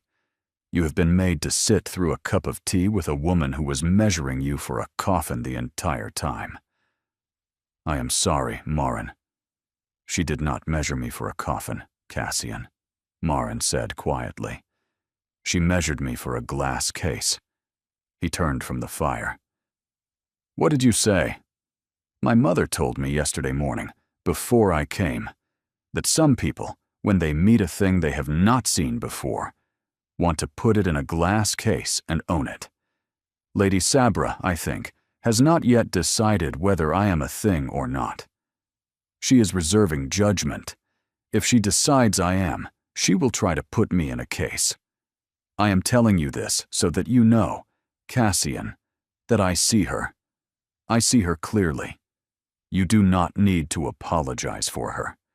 You do, however, need to decide what you are going to do about her. She is not my problem. She is yours. I shall come and catalog your father's papers, and I shall sit with you by the fire, and I shall not be in the least afraid of her. But she is yours." He looked at her. "Yes, I understand." "Good. Marin, will you walk with me? In the gallery? There is a thing I should like to say, and I cannot say it sitting in this room she has just left." She rose. They walked again in the long gallery. He walked more slowly this time. After a long while, he said, "My father wrote in that letter that I was not to make you into a project. He knew me well enough to know I would try. I have been thinking about it. I have been thinking that he meant the opposite as well, that you must not make me into one either. You have just told me Lady Sabra is my problem. You are right. I shall deal with her. But I want you to understand that I am not asking you to be the cure for any of this. Not for her. Not for the loneliness my father wrote of. Not for the things they say of me in London. I am not going to lay any of that at your feet, Marin. I cannot promise I shall always succeed at it. I am out of practice, at not laying things at people's feet. But I am going to try. You are not a remedy. You are a person. I want you to come and catalog the papers because I want your company, not because I want to be saved by it. Do you understand the difference? Yes, Cassian. Good. He stopped walking. Then we have understood one another twice in 2 days. That is a great deal more than most people manage in a life. They walked on, and as they reached the end of the gallery, where the great window looked out over the south lawn, Marin saw, far below, a small, slender figure in a wine-colored riding habit, standing very still on the gravel sweep, looking up at the window. And though she was too far to be sure, she had the distinct impression that Lady Sabra Vane was looking up at the two of them, side by side at the gallery window, and that her face, for one unguarded moment, was not amused at all. The cataloging began in the first week of December, and for a while it was the happiest Marin had ever been. She rode out from Aldwych on the 3rd of the month, and arrived at Ravenshollow by afternoon, and Mrs. Cailhart had the small library prepared, the writing desk cleared, a second desk brought in for her, a great cabinet of old papers wheeled to the center of the room, a fresh fire, fresh ink, a clean ledger bound in green calf. She worked alone in the mornings, while the Duke was occupied with estate business. He came in for an hour after dinner each day, and sat in the armchair by the fire, and read whatever she put into his hands. The papers were a marvel and a sorrow. Letters from his mother, written in a young woman's hand 30 years before. Agricultural notes in the old Duke's hand. A half-finished memoir, abandoned 3 chapters in. A packet of letters tied in faded ribbon that turned out to be from the long-drowned linnet, written when she was 7 and 8, in a careful child's hand, addressed to her dear brother Henry. They read them together one afternoon, and when they were finished, he sat for a long time and did not speak, and then he said only, "He kept these for 60 years, Marin," and she put her hand on his sleeve, and that was all.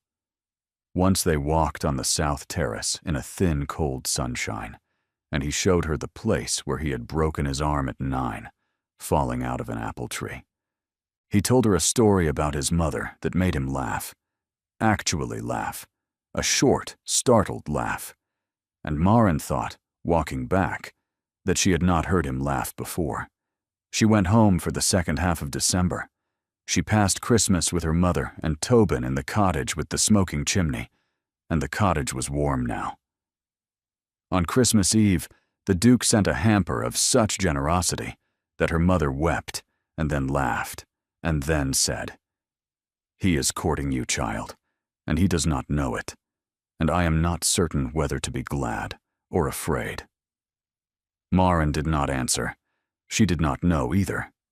She returned to Ravenshollow on the 3rd of January. She knew at once that something was wrong. Mrs. Cailhart met her at the door, but the housekeeper's face was tight, and her eyes did not quite meet Marin's. "Miss Holloway, what has happened?" "Lady Sabra returned the day after Boxing Day. She has been in residence since. There has been a great deal of company. Her ladyship has been at his side at every meal. Mrs. Cailhart's hands worked once at the keys at her waist. There has been talk, a great deal of talk. I want you to be ready for it." "What talk?" "That an announcement is coming, Miss Holloway. That His Grace is to be engaged to Lady Sabra by 12th night. The household has been told to prepare. The plate has been brought down. Half of London is invited to a dinner on the 6th. He has not denied any of it." Marin stood very still. "I see." "Child, listen to me. He has not said a word to her, not one word that any servant in this house has overheard. She has done it all. She has brought the relations and accepted invitations in his name, and let it be understood that she shall be Duchess by spring. He has not stopped her, but he has not said the word himself. There is a difference. Thank you, Mrs. Cailhart." She went into the small library and shut the door, and she sat down at her desk, and she opened the green ledger. And she did not cry. She had been warned by her mother and by the old Duke himself not to mistake the work for the woman who did it. He did not come to the library that evening, or the next. On the third evening, Lady Sabra came. She entered without knocking. She was in pale blue silk, pearls at her throat, every hair perfectly arranged. "Miss Holloway, I do hope I'm not interrupting. I shan't stay above a moment. I only wanted to bring you this." She set a small folded paper on the desk. "What is it, Lady Sabra?" "A reference, dear. From me. For your next position. I was speaking to Lady Halverton last night. She is in want of a companion for her elder daughter, who is rather a handful, but it is a respectable place. I thought of you at once. I have written you the warmest possible character. Lady Halverton will see you in February. The carriage will take you on the morning of the 7th. Marin did not pick up the paper. "I am not seeking a position, Lady Sabra. I have one." "Oh, my dear. But you must see, mustn't you, that the cataloging is finished? Or as good as. Cassian and I were speaking of it only this morning. He felt it was perhaps the moment to bring it to a graceful close. He could not bring himself to say it to you, of course. He is too kind. He has asked me to convey the matter in the gentlest way possible. I do hope I have managed it." Marin looked at her for a long moment. "Lady Sabra, did His Grace ask you to come and tell me this?" "My dear, did he? Yes or no?" A small flash, very brief behind the pale eyes. He suggested that the matter be handled with discretion. "I am, after all, to be his wife by the end of the month, and we must begin as we mean to go on. Take the reference, Miss Holloway. The carriage on the 7th. There will be no scene. We are all of us civilized people." She did not wait for an answer. She inclined her head and left. Marin sat alone with a paper on her desk that she had not picked up. She picked it up now. She unfolded it. It was indeed a glowing reference, addressed to Lady Halverton of Cumberland. The carriage details were noted at the bottom. The 7th of January, 8 in the morning. She folded the paper back up. She went to her room. She packed her things. The few that were hers, the dress, the ribbon, the books her mother had made her bring. And she left the rest. The cataloging notes, the green ledger, the half-finished work on the desk. She wrote a single short note. "Your Grace, I am called home. I thank you for your kindness. M.H." She left it on top of the ledger. She left it first light, before the household was up, on the carter's wagon that brought milk from the home farm to Aldwych. Mrs. Kalehart had been the only person to see her go. The housekeeper had said nothing. She had only put her arms around Marin briefly and held her and let her go. Her face had been wet. The wagon rocked through the winter dawn. Marin did not look back at Ravenshollow Hall. She told herself she had not been cast out. She told herself she had walked out with her own feet and her own dignity and her promise to her mother intact. She told herself a great many true things, and they did not warm her in the least. And somewhere outside the village of Aldwych, she finally bent her head over her hands and wept. She had been a fool, not because she had loved him. She had not let herself love him, but because she had begun to think she might be permitted to. That was the foolishness. It was a cleaner foolishness than most. It still hurt. She had been home 4 days when the letter came. It was brought not by a liveried rider this time, but by Mrs. Kalehart herself, in a hired chaise, in her best black wool, with snow on the shoulders of her cloak. She came up the lane and knocked, and Marin's mother opened the door, and the housekeeper said only, "Madam, may I speak with your daughter, please? The matter cannot wait." Marin came into the parlor. She had not been sleeping. She knew it showed. "Lady Sabra Vane has been removed from Ravenshollow Hall. She left yesterday afternoon. She will not be returning. The dinner of the 6th has been cancelled. Her trunks were carried out at 3 o'clock by 4 footmen, and her father was sent for and arrived this morning. And there was a meeting in the great library that lasted 40 minutes, and the Earl of Marwyn left the house with his daughter, and a face like a thundercloud. And I do not believe, Miss Holloway, that any member of that family will set foot inside Raven's Hollow again in my lifetime. Marin stared at her. What? What happened? You happened, child. You will understand. He has written you a letter. I have it here. I would not give it to a writer.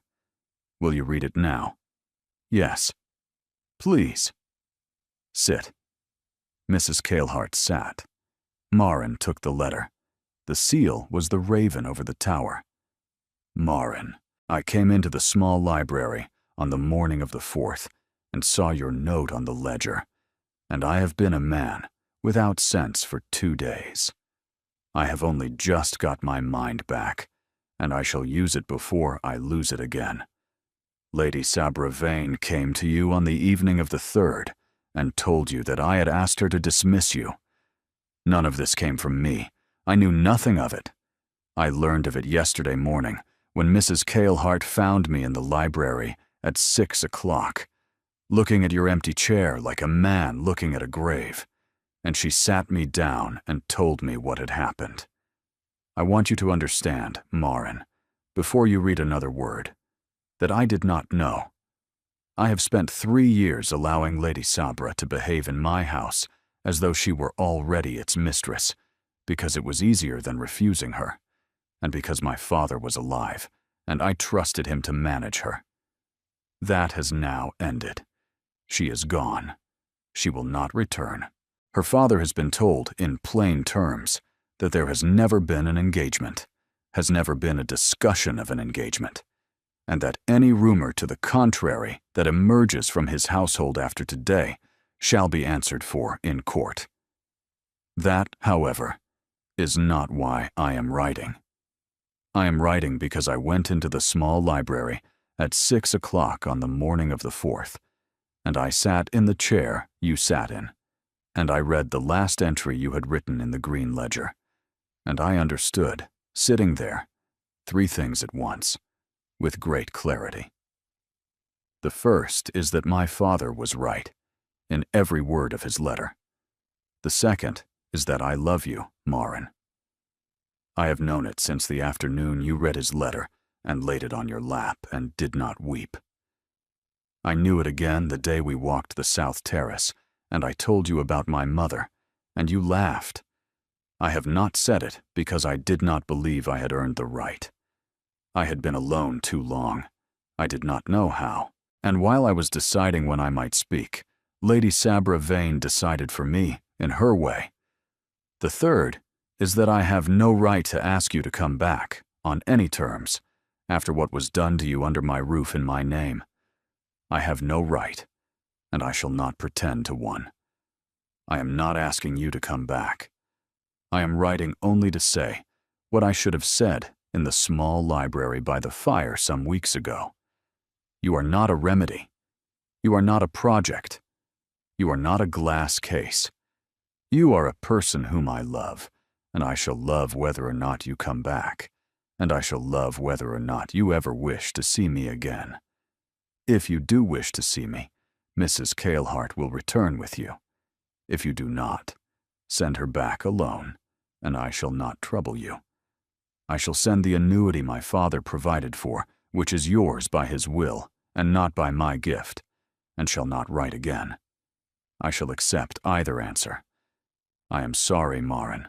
I am sorrier than I know how to write. Yours, whether or not you choose to be mine. Cassian. Marin held the letter in her lap. She read certain sentences 3 times. Then she folded it carefully and set it down, and she looked across at Mrs. Cailhart, whose eyes, for the first time since Marin had known her, were frankly wet. Marin stood up. Mrs. Cailhart, I shall need a quarter of an hour to speak with my mother. After that, if the chaise can wait, I shall go back with you." "The chaise can wait, Miss Holloway." She found her mother in the kitchen, kneading bread, and she put the letter into her mother's flour-dusted hands. Her mother read it without speaking, and when she was finished, she set it down and looked at her daughter for a long, quiet moment. "Well, child, has he put you in a glass case?" "No, Mama. No. He has done a more dangerous thing. He has handed you the key and walked away. What shall you do with it?" "I shall go back, Mama." "Yes. I thought you would. Go on. Pack quickly." She picked the letter up again and held it for a second. "He writes well, your Duke." "He is not my Duke, Mama." Her mother smiled, very faintly, for the first time in 4 days. "No, child. Not yet." The journey back to Raven's Hollow took 6 hours on roads heavy with new snow, and Mrs. Cailhart did not speak above a dozen sentences. She seemed to understand that Marin needed the silence. She did not know yet what she was going to say to him. She knew she had to look him in the face. They came up the avenue of yews at twilight. There was no procession of footmen at the door this time, only Mrs. Cailhart's own boy with a lantern. The household, Marin saw, had been kept away. Of course it had. "He is in the small library, Miss Holloway. I shall not announce you. Walk in when you are ready." "Thank you, Mrs. Cailhart." "Child, whatever you say to him in there is yours to say. Do not blunt it. We have had enough blunted speech in this house for a generation. He will stand it. I promise you, he will stand it." Marin nodded. She walked along the corridor she had walked so often now, and she stood at the door of the small library, and she did not knock. She turned the handle. He was at the fire. He was not at the desk this time. He was standing at the hearth, with one hand on the marble mantel, and his head bent low, and he had not heard the door, and for a moment she stood in the doorway and looked at him. The long line of his back, the slight tremor in the hand that rested on the marble, and she understood, with a quietness that surprised her, that whatever else this man was, he was, at this moment, simply afraid.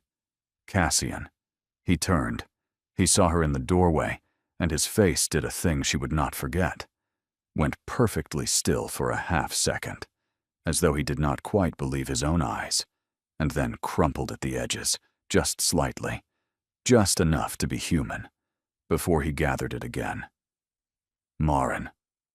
I am here. I see that you are. I read your letter. I see that, too." She closed the door behind her. She walked toward him until she was perhaps 3 feet away.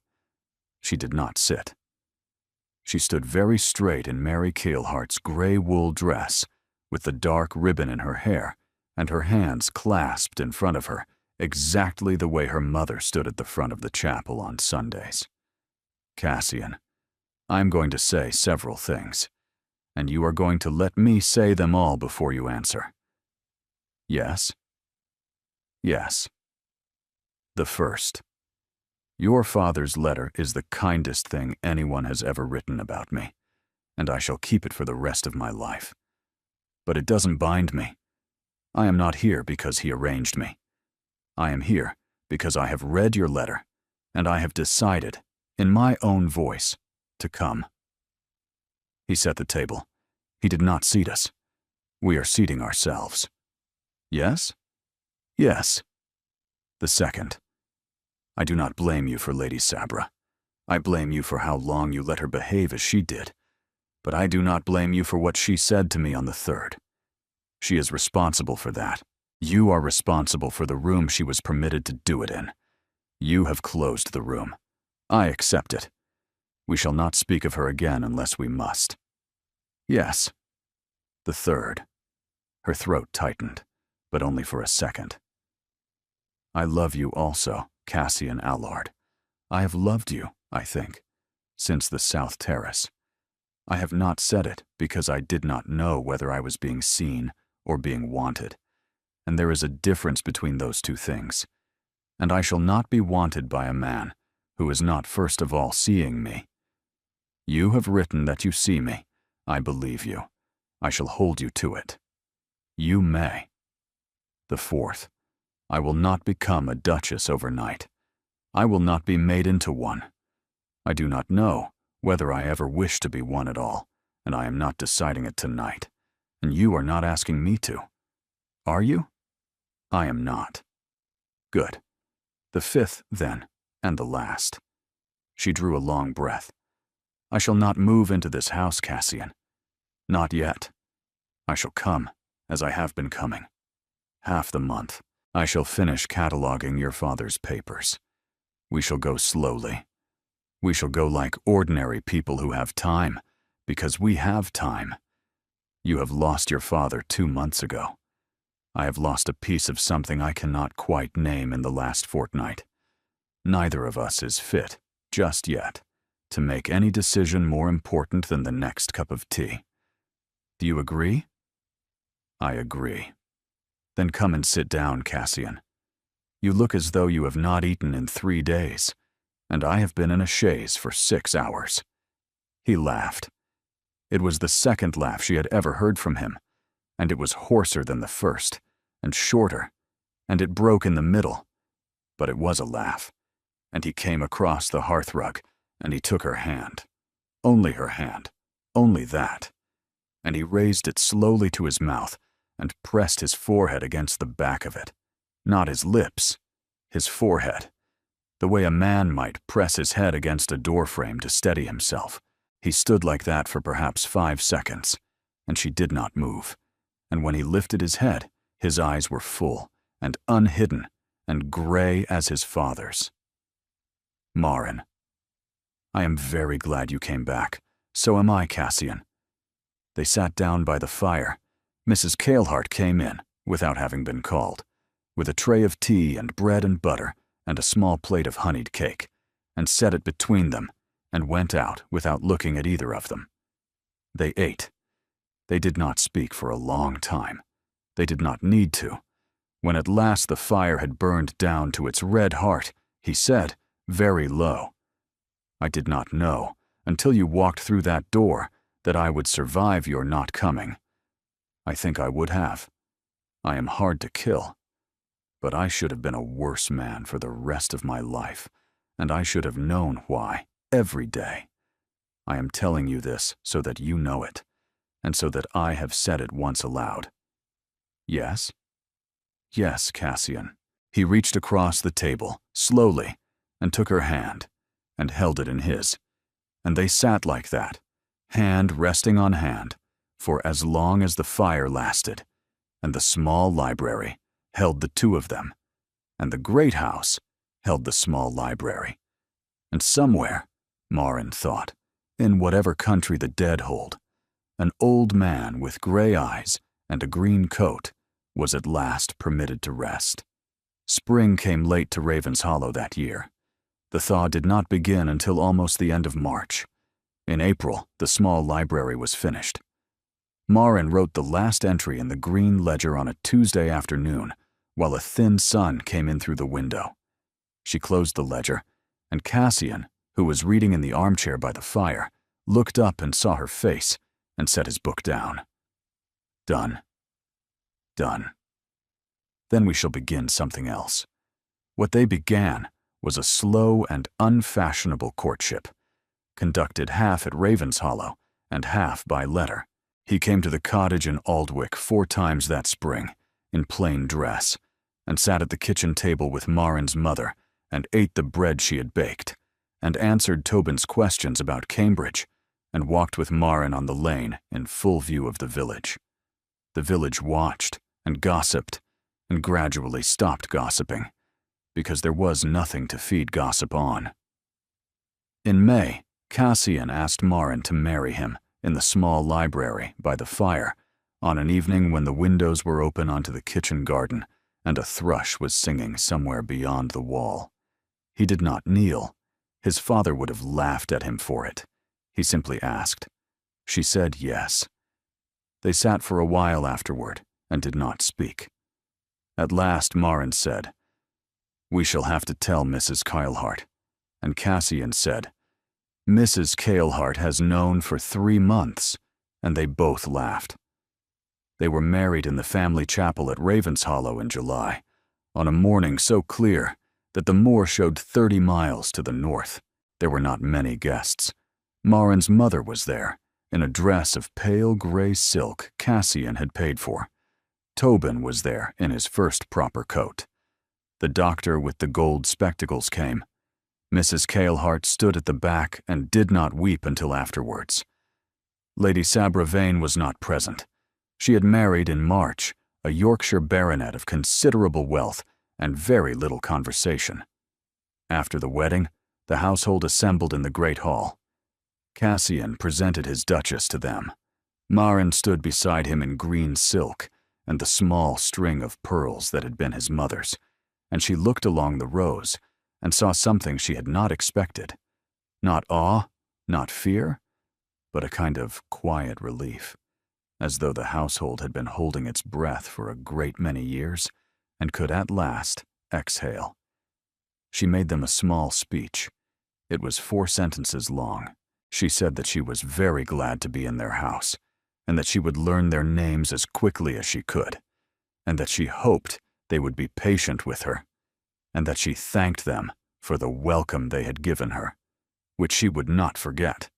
An elderly groom in the back row was openly weeping into his cap.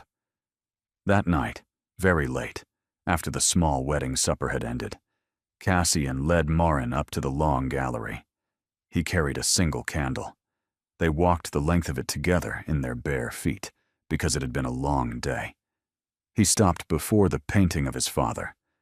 "There is a thing I have wanted to do tonight, and I have not been able to do it before now. Will you stand with me?" "Yes." He looked up at the painted face of his father and said very quietly, "Father, she came. She's here. She is mine, and I am hers. And we have not been put into a glass case, and we have not been made into a project, and we are 2 people who have decided, in our own voices, to be together.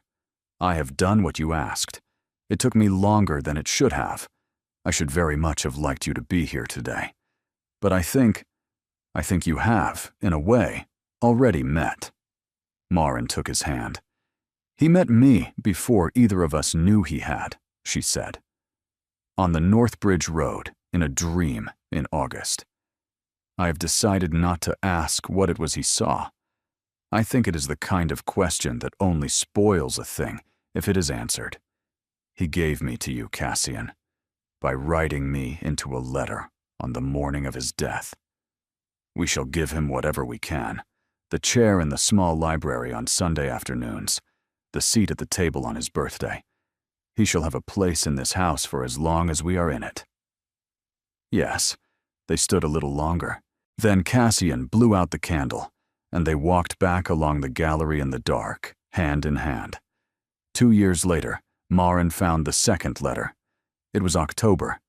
She was sitting in the small library on a wet afternoon, the same kind of wet afternoon as the one on which she had first found a stranger in a ditch, with Cowper's poems open on her lap.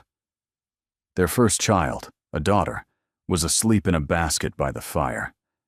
Cassian was at the home farm, where a cow was calving badly.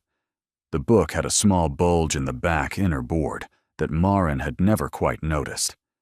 The corner had caught the light at an unusual angle, and she saw that the marbled paper of the inside cover was very faintly lifted at one edge. She fetched a paper knife. She slit, very carefully, along the lifted edge. The folded paper inside was no larger than her palm. The handwriting on the outside was the fine old educated hand of the 7th Duke of Ravenshollow, "To Marin when she is ready." She sat very still. Then she walked to the door and called, quietly, for Mrs. Cailhart.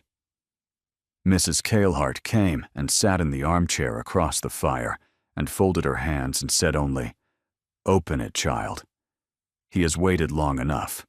Marin broke the seal.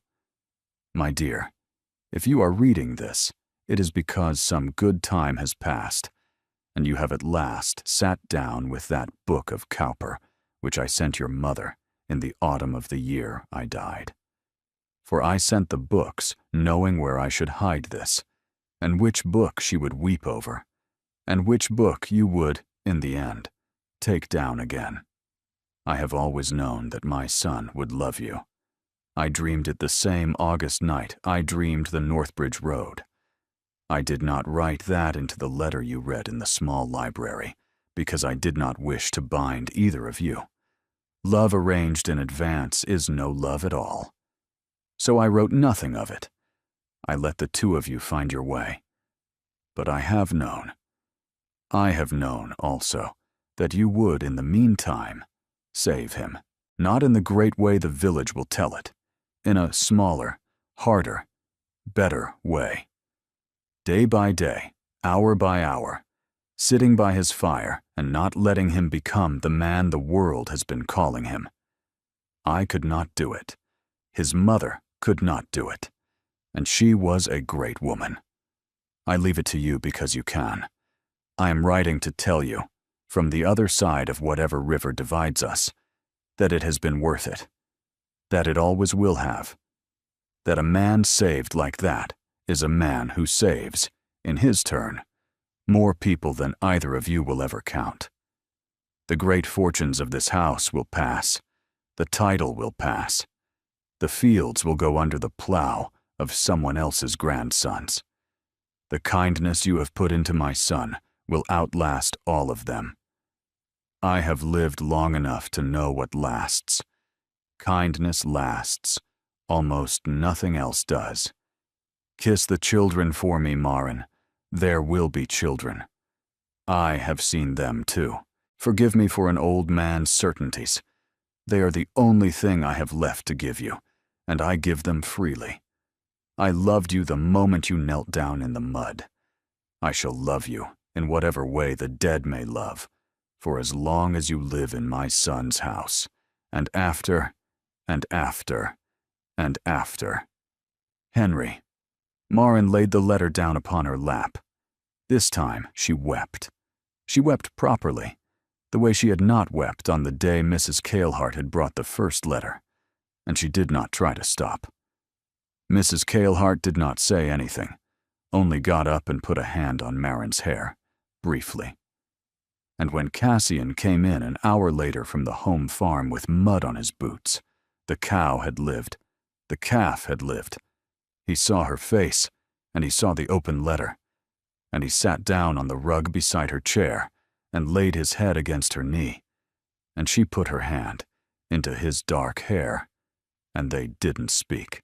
And in the basket by the fire, their daughter, whom they had named Linnet, because Cassian had asked, on the night she was born, whether it would be too much, whether it would be enough, and Marin had only held the baby a little tighter and said, "Yes, Cassian, that is exactly her name," woke quietly, made a small, uncomplaining sound like a question, and was answered by her mother and her father at once.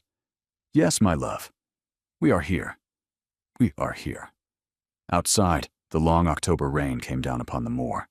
Inside, the small library was warm and a fire burned, and an old man's letter lay open in a young woman's lap, and a great house held its breath around them, the way great houses do, for a moment only, when something has gone right, at last, in a place that has been waiting.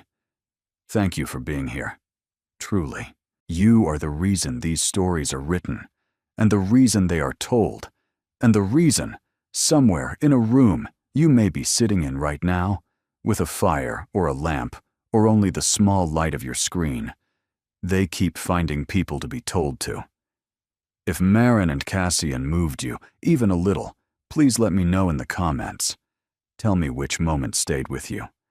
Tell me which line you would like to read again. Tell me whose hand, in your own life, you have held when it mattered, or whose hand has held yours.